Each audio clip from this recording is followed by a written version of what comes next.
বাড়িতে কেউ আছেন? আসসালামু আলাইকুম। ওয়ালাইকুম আসসালাম। আপনাদের তো চিনতে পারলাম না। আমি হুকুম আলী ঘটক, আর এইটা আমার নাতি কদম আলী, বাড়ি পাবনা সিরাজগঞ্জ। ও, সিরাজগঞ্জ। তা সিরাজগঞ্জের কোথায়? বেলকুচি থানা। চিনলেন না? নাম করে এলাকা। সারা দেশের মানুষ কয় যদি কাঁচা টাকার যুগ থাকতো তাইলে টাকার ভরে বেলকুচি সাদতপুর থানার ডাইবে যেত। বুঝতে পেরেছি। তা যশোরে কি মনে করে? সারা দেশ জুড়ে ঘুরে ঘুরে ঘটকালি করে আমার কাম। তা ছেলে পক্ষের ঘটকালি করতে এসেছেন না মেয়ে পক্ষের? ছেলের পক্ষে। আমাদের এলাকার মস্ত বড় তাঁত শিল্পের মালিক সোনার তালুকদার, বিশাল বড় লোক।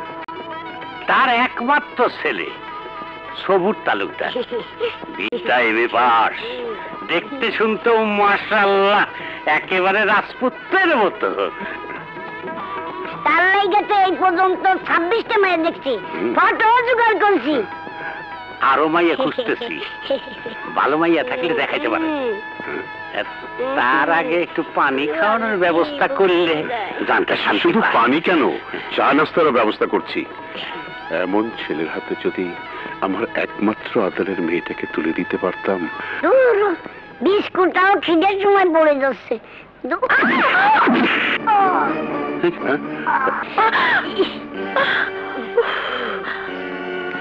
কদম ভাই আমার বর্তা হয়ে গেলি নাকি? না, পরি পরি।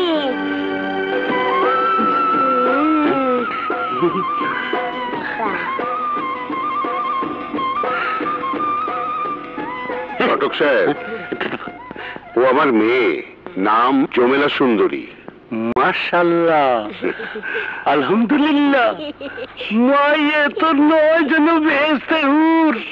আপনারা বসেন, আমি মেয়েকে সাজিয়ে নিয়ে আসছি।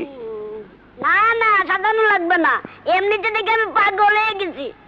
না না, আমি রাজি। বেশি কথা কস। ভাই সাহেব, মাইয়া যদি কোনো ছবি থাকে একখানা ছবি দিয়ে দেন। ঠিক আছে, আপনারা বসেন, আমি ছবি নিয়ে আসি।